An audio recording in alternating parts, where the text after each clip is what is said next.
Allahabad high court ने इफ्तिखार अहमद की गिरफ्तारी पर रोक लगाई है। इफ्तिखार अहमद पर सीएए और एनआरसी मुखालिफ एहतजाज में शामिल होने का इल्जाम है। मुल्क मुखालिफ और इश्तियाल अंगेज पर्चा तकसीम करने का भी उन पर इल्जाम है। पुलिस ने इफ्तिखार अहमद के खिलाफ संगीन दफात के तहत मुकदमा भी दर्ज किया है। तो इलाहाबाद हाईकोर्ट ने एमआईएम लीडर इफ्तिखार अहमद की गिरफ्तारी पर रोक लगाई है। इलाहाबाद हाईकोर्ट ने इफ्तिखार अहमद की गिरफ्तारी पर रोक लगाई है। इफ्तिखार अहमद पर सीएए और एनआरसी के मुखालिफत में एहतजाज में शामिल होने का इल्जाम है और साथ ही उन पर मुल्क मुखालिफ और इश्तियाल अंगेज पर्चा तकसीम करने का भी इल्जाम है। और इसी सिलसिले में पुलिस ने इफ्तिखार अहमद के खिलाफ संगीन दफात पर मुकदमा दर्ज किया है। मुश्ताक अहमद हमारे नुमाइंदे इस वक्त हमारे साथ जुड़ चुके हैं। मुश्ताक, क्या अपडेट आप दे रहे हैं? इमाम लीडर की गिरफ्तारी पर रोक लगी है। जी हाँ, जिलानी मजलिस इत्तेहादुल मुस्लिमीन यूथ विंग इलाहाबाद के प्रेसिडेंट हैं इफ्तिखार अहमद। ये सीए एनआरसी जो धरना चल रहा था पिछले साल, उसमें ये पेश थे और इनके खिलाफ मुकदमा दर्ज हुआ था।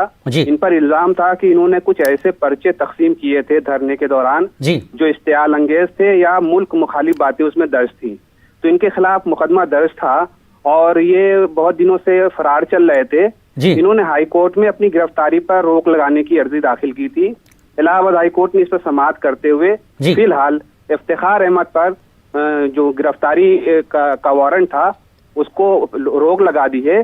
फिलहाल उन पर स्टे हो गया है। अभी गिरफ्तारी इफ्तिखार अहमद की नहीं होगी। तो बहुत बड़ी राहत है इफ्तिखार अहमद के लिए और काफी सरगर्म थे एमआईएम की तरफ से और एमआईएम का एक जाना पहचाना चेहरा था इलाके का। तो अभी फिलहाल इनकी गिरफ्तारी पर इलाहाबाद हाई कोर्ट ने रोक लगा दी है। इफ्तिखार अहमद के लिए, एमआईएम के लिए एक बड़ी राहत की खबर है।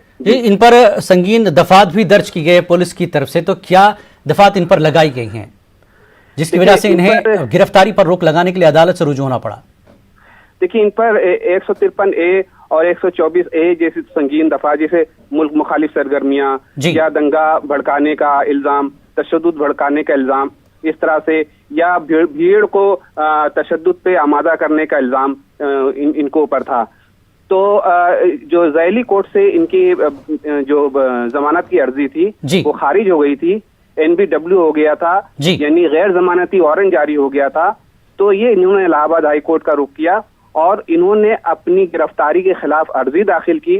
पुलिस ने जो FIR दर्ज की थी उसके खिलाफ अर्जी में इन्होंने कहा था कि पुलिस ने जो FIR दर्ज की है उसको रद्द किया जाए, क्योंकि जिन इल्जामात के तहत FIR दर्ज कराई गई थी वो इल्जामात इन पर साबित नहीं होते। इन्होंने किसी तरह का कोई पर्चा तकसीम नहीं किया, किसी तरह की कोई इश्तियाल अंगेजी नहीं की।